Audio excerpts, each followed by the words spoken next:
Hi, my name is Dylan Jovine with Behind the Markets. We're in a bear market. And, this reminds me of actually 2008, 2009, the very same bear market. I've had a bunch of these in my 30-year career. And today I want to give you like a 4-step plan to profit from this market panic, because you don't have to be the prey here. You can become a predator, and I'm going to help you do just that. So step number one, you can't make money if you're panicking, if you're really getting uptight. You're just not going to be able to do it.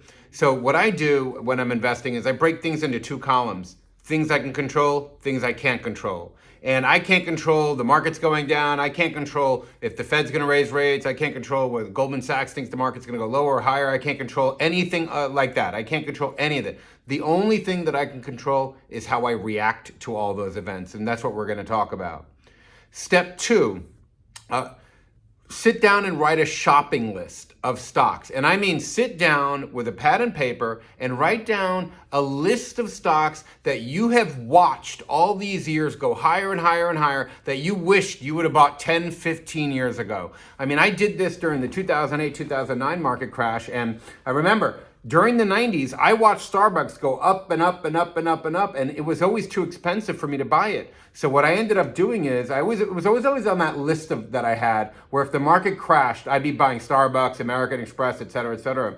So when the market started to crash in 2009, what I did is I remember Starbucks breaking 20. It was at 100 and broke 20, and all of a sudden it broke 20, and I started buying it at 19 and 3/4, 19 and a half, all the way down. Same thing with American Express. So what I want you to do in this second step is sit down and write a list of stocks that you have watched do really, really well over the past 10 or 15 years that you wish you bought earlier. You're going to get a chance to buy those things again, and at a much cheaper price than you maybe even imagine. So what is on the list? Amazon, Google, Apple, Disney, Home Depot, Starbucks, American Express, Visa, MasterCard. Whatever your list is, just sit down and write down a list of all the stocks that you missed out on.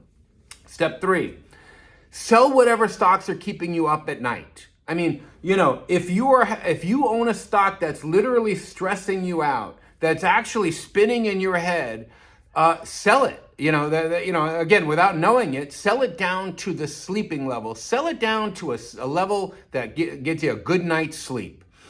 Sell it down to whatever level that is. For example, if you own 100 shares of stock that's keeping you up at night, and maybe selling 50 of those shares will help you get a good night's sleep, because it's just not worth the constant panic and drumbeat. This is how I see it in your head, waking up every single day, stressing out all the time.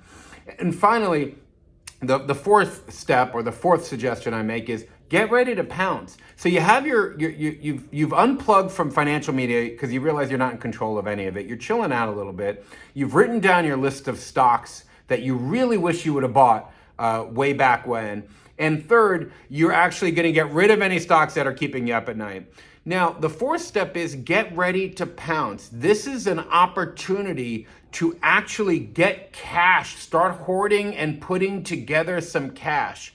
Because the way this is going to work, if history is any judge, and 30 years of my own personal history, and 100 years of financial history, and thousands of years of human nature history, right now we're at that point where the market's starting to sell off, and very likely has a big capitulation event at some point.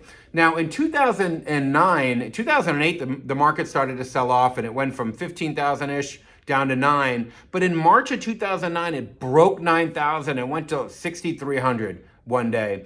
You want to sit and bring in your cash over the next few months and maybe a year as this market just washes itself out, as the Fed ramps up rates. And again, by the way, the Fed talks about a terminal rate between 4.5% and 5%. That's not even that big of a deal, historically speaking, but rates were so low that that there has to be an adjustment in the market for it. My point is, put together as much cash as you can right now. Bring it in and just wait. We're sitting here like we have our target in the sights. The target in our sights that we want to have are the stocks that we've been missing this whole time. So we're just going to wait for those things to come right into the scope, right into the target range, and then we're just going to hit them. And I will tell you when that looks very likely to happen. So remember, number one, you're not in control. Just Only thing you can control is how you react to the world. You can't control the market. You can't control any of it. Number two, write a list of stocks. Sit down and write a shopping list of stocks. I mean, all the stocks you wish you would have owned way back when. Step three, sell whatever stocks are keeping you up at night. Sell them down to the sleeping level. Sell them to whatever level you need to get a good night's sleep, because all that excess anxiety will inhibit your ability to make money when the timing is right. And then step four, get ready to pounce. Hoard your cash, bring in as much cash as you can, and just wait for that thing to come right, for that target to come right in your scope. And you will have an opportunity to actually turn this into a payday and act more like a predator than prey. And that's the way you want to play the game, as a predator, not prey.